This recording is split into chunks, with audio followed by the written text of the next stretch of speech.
Why are wetlands important for cities? How can we make cities greener and build more sustainably? We'll offer a few answers on today's show. Hello and welcome to Echo Africa, where the focus is on nature and the environment. I am Chris Elems in Lagos, Nigeria. It's good to be with you all. We'll be taking an in-depth look at sustainable cities. But that's not all. Also coming up on the show. Why cocoa farmers need to adopt more sustainable methods. How goats can help prevent forest fires.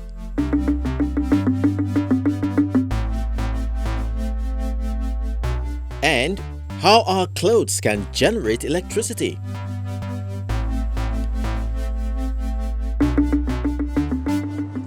Just 3 to 6% of the price of a chocolate bar actually goes to those who grow the cocoa. At least that is the case for cocoa farmers in Ivory Coast.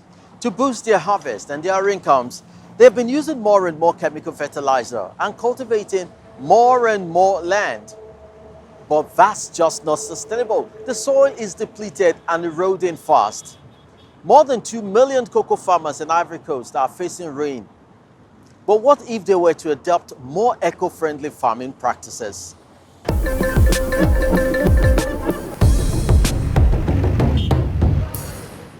Much of Ivory Coast's interior looks like this. Cacao plantations as far as the eye can see. The Western African country is one of the world's largest cocoa producers, and its economy is heavily dependent on earnings from cocoa exports. Cesar Amani Yebue has been a cocoa farmer all his life, like many generations of his family before him. In recent years, the ground has become drier and drier. The cacao fruits have grown smaller.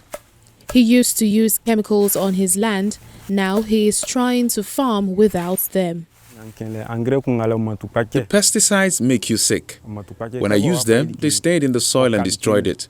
People get ill here. If you go to the hospital, they tell you the chemical fertilizer made you sick. Cesar Yebue now makes his own organic fertilizer with soil, organic waste, manure and ashes he finds right here. BioSave taught him how to do it. A social enterprise helps cocoa farmers switch to organic methods. 150 farmers took part in the first trial. Organic fertilizer costs €3 to make.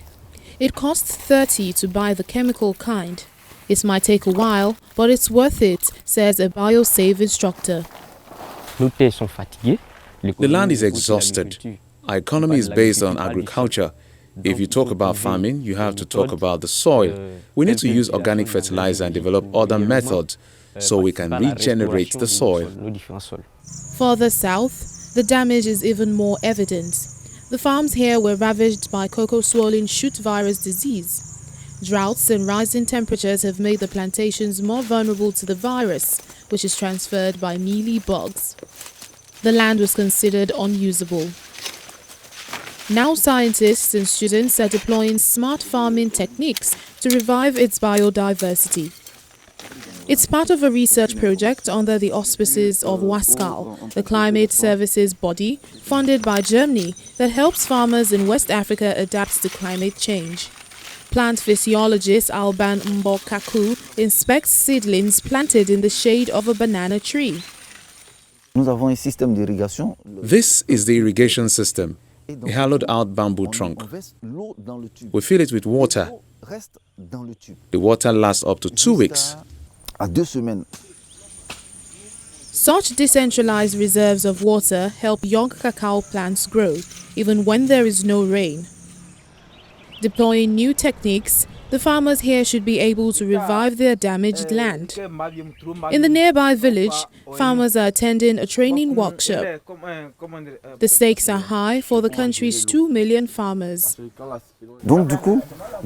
Providing farmers with innovative technologies will allow communities to sustain their farming activities, as well as earn a bit more money which they can put toward their children's education. Today's lessons are practical. How to install the bamboo tube and deposit organic fertilizer. Farmers have to be won over, materials need to be readily available and cheap, and it has to work. What we've been doing doesn't work anymore. If there's an alternative, I am happy to test it. When I see the results and know it's working, then I'll be convinced. Since 2018, the Bioscience Department of the University of Abidjan offers studies on global climate change. Students in this master's program may go on to help transform the country's agriculture sector, making it more efficient, sustainable and eco-friendly. Beyond their studies here, they face major challenges. They include raising awareness about climate change and creating the legal and administrative framework so we can effectively implement solutions. Back to Central Ivory Coast. Aiming to help farmers switch to more natural methods, BioSave has developed a mobile app to share information, such as recipes for organic fertilizer, to as many farmers as possible in the region. The instructions are given in the 3 main languages spoken here.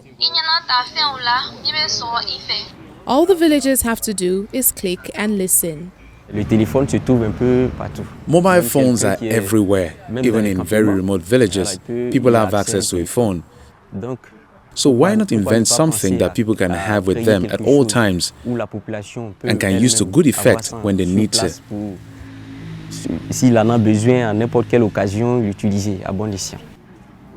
The need is real. The future of farming families and farming in Ivory Coast hangs in the balance. Some experts say cocoa farming will have disappeared by 2050 unless farmers succeed in adapting to changing conditions.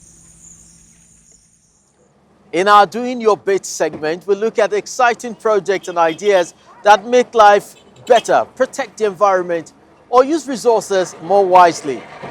This week, we meet a man in Ethiopia who has come up with a really bright idea. You could even call it electrifying.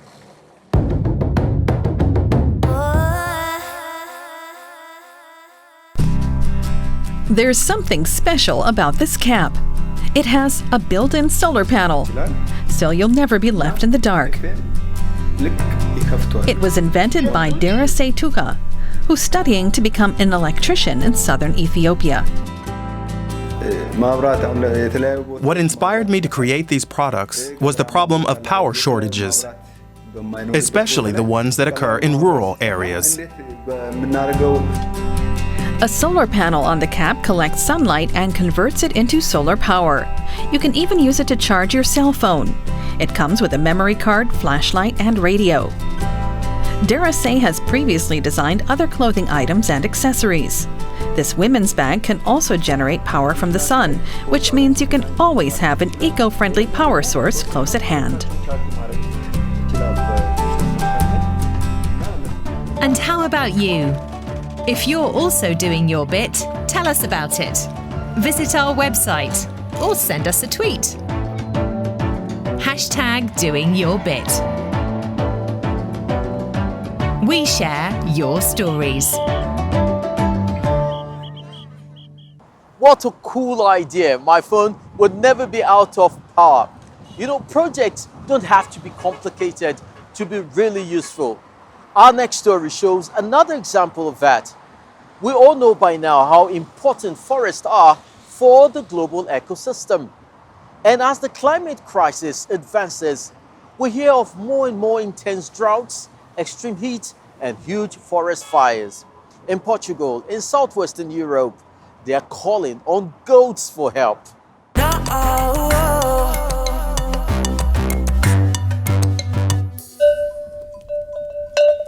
Here in the Portuguese mountains near Coimbra, these goats are playing a vital part in preventing forest fires.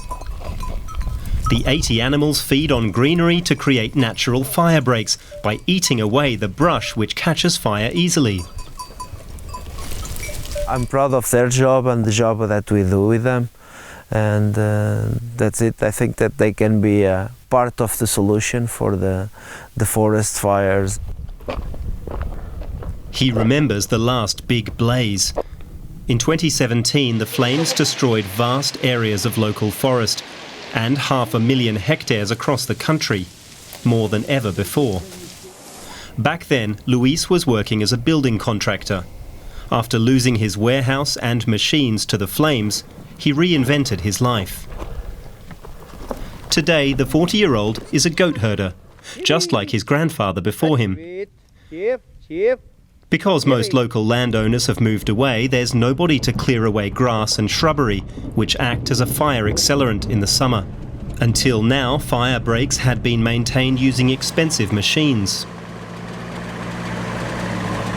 With the goats, we can actually do the same job and at the same time bring some value and some occupation back to the interior of the country that's been deserted and abandoned for a few decades. Avelino Rego, too, has switched careers to help prevent forest fires. He quit his job as an IT specialist and moved back to his parents in the mountains. Today, the 35-year-old works as a cattle farmer. Mimosa, vamos, vamos! Vamos para casa, vamos! All my time I used to criticize what we don't do for nature conservation. And when I realized that I didn't do anything as well, I decided no, I need to try to do the things I am complaining that others aren't doing. He aims to show that Maronesa, a traditional domestic breed of mountain cattle, can also prevent fires, because they too eat grass and shrubs. Montes, a nature conservation association which Avelino Rego belongs to, has even purchased land itself. Pruning should help these young oak trees to grow big and strong.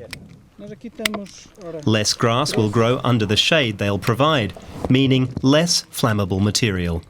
They know that they will not take any money from the land, but they are ready to adopt another management model. So we are trying to demonstrate that with small money we can have fire, that's true, but with less damage. Portugal is the European country most affected by forest fires. In cooperation with fire departments, scientists at the University of Coimbra are researching the causes of such fires. They say the country's climate, monoculture tree plantations and rural depopulation all play a major role. If we don't manage our forests better, we're likely to suffer even bigger fires in extreme weather conditions. Portugal is searching for strategies to prevent wildfires from spreading. In some cases, that means returning to age-old methods. Luis Fontinha and his goats are just the beginning. There is a lagoon in the Tunisian capital, Tunis, but uncontrolled urban growth and waste disposal have destroyed much of it. For people living nearby, it's become a nightmare of flooding and mosquitoes. The authorities have a plan to remedy the situation, but environmentalists are not entirely convinced. A place of natural beauty and a dump site. The Sijumi Lagoon in Tunis is both.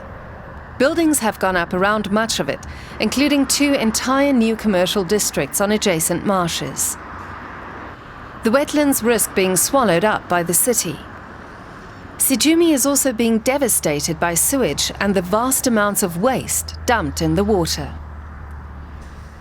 Nadia Goider heads a government project to restore and develop the lake. People deposit stuff in the lagoon all the time, so it's shrinking. Construction rubble, wild dumping.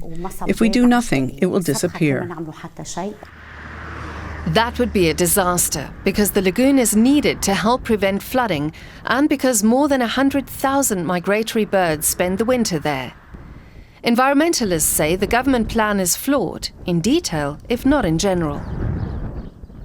Our association, Friends of Birds, is not against the development project in principle, but we are against the particular plan that has been accepted by the authorities. It doesn't take into account the specific ecological features of the site. The plan involves deepening the lagoon. Conservationists say that is problematic because it would put some resident animals at a disadvantage. This will allow certain ducks to feed, the ones that can dive. But the ones that remain on the surface will no longer be able to find food. So they won't stay here in the wetland. Nor will waders, such as pink flamingos. But Guider points out that only 1/3 of the lagoon will be deepened. We're working on a long-term project.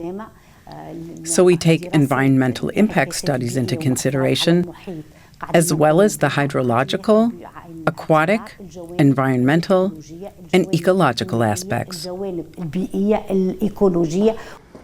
The lagoon is important for a range of reasons. It is one of the few bodies of water here that doesn't dry out in summer, so it's a refuge for wildlife. To reduce the risk of flooding, it needs to be cleared of trash, if not expanded. Wetlands can lessen the impact of climatic events such as floods, droughts, and storms. By preserving wetlands, we will minimize the severity of these phenomena in the future. And in that way, we will not only protect the wetlands, but also the people living around them. Sijumi is considered one of the most important wetlands in North Africa. Action must be taken soon if it is not to be lost to the people and wildlife of the area. Cities are often called concrete wastelands. We need more lakes, parks, and trees. They boost our quality of life and they can benefit the environment. Now, many urban planners now seem to realize we have to green our cities and make them more sustainable. High-tech smart city technology tends to get a lot of attention, but low-tech construction with natural and traditional materials can also have an important role to play. Let's meet an amazing architect who is championing just that. I'm Anna Heringer, and I want to change the world with architecture. For this, Anna relies on natural building materials like clay, which creates a pleasant indoor climate all year round. In Germany, clay is more expensive than conventional building materials, and it has a bad reputation. But clay offers many advantages. It stores heat, absorbs harmful substances, and is environmentally friendly. In addition, clay is water soluble, and that's a very important quality because that makes it easy to recycle. And clay is simple to repair. If an edge breaks off, you just wet it and press it back on where it fell off. It looks just the same. Mankind's oldest building material has another advantage. It can be worked by hand without any expensive machinery. Anna Heringer discovered her passion for clay and other local resources at the age of 19 during a year abroad in Bangladesh. She returned a few years later to carry out her first construction project there. She won her first award for a school in Rudrapur that she designed in 2004 for her final design thesis. Since then, Anna has been building with clay and a clear conscience. Her first projects took her to Asia and Africa. In 2013, construction began in China on these hostels made of rammed earth, stones, and bamboo. This was Anna Heringer's contribution to the Longquan International Biennale. The design is reminiscent of Chinese lanterns. She built this stunning daycare center in Zimbabwe in 2014. Anna Heringer's first building to be made of clay in Europe went up in 2016, a birthing room in Austria's Vorarlberg state. She practices the architecture she preaches in her own home as well. A remodeled 500-year-old farmhouse with offices downstairs and family space upstairs. She and her daughter Miriam came up with the idea for this reading cave with some of the neighborhood children. Building it was such a great experience. Each day we dig into some wet clay and add a bit more to the construction. That's the kind of thing you learn when you work in places like Bangladesh or Ghana or Zimbabwe, where you can get everyone, big and small, to pull together. Once this project in Bavaria is completed, she'll move on to the next construction site in Ghana. I want to use architecture to improve living conditions, bolster social justice and cultural diversity, and preserve this planet for future generations. And with each new design, Anna comes a step closer to achieving this.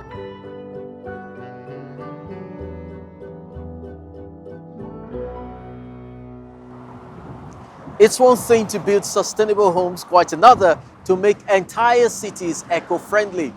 It's a problem and a challenge for us here in Africa too. Climate change is driving ever more people from the countryside to the cities in search of a better life. The population of Nairobi, for example, is soaring. But fortunately, the city has decided to become greener and generally a nicer place to live. All kinds of interesting projects are underway. Cleaning up the Nairobi River in Mishuki Memorial Park. Slowly but surely, wildlife is returning and sharing space with city dwellers who can finally enjoy nature again. Created from land once used for illegal dumping, this park in the center of Nairobi first opened in 2008, but due to neglect, it was later closed for several years. Now, after restoration work, the park recently reopened. About 90 tree species grow in Mishuki Memorial Park. More than 4,000 saplings have been newly planted. Kenya's capital is growing rapidly. Nairobi's population is expected to hit 10 million by 2040. Issues like desertification are compelling rural villagers to move to the urban center.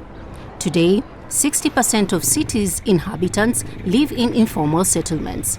Municipal authorities recognize the acute need for more green spaces.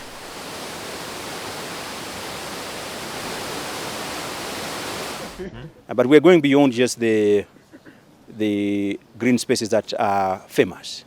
We are also dealing with green spaces within neighborhoods and, more importantly, green spaces within informal settlements.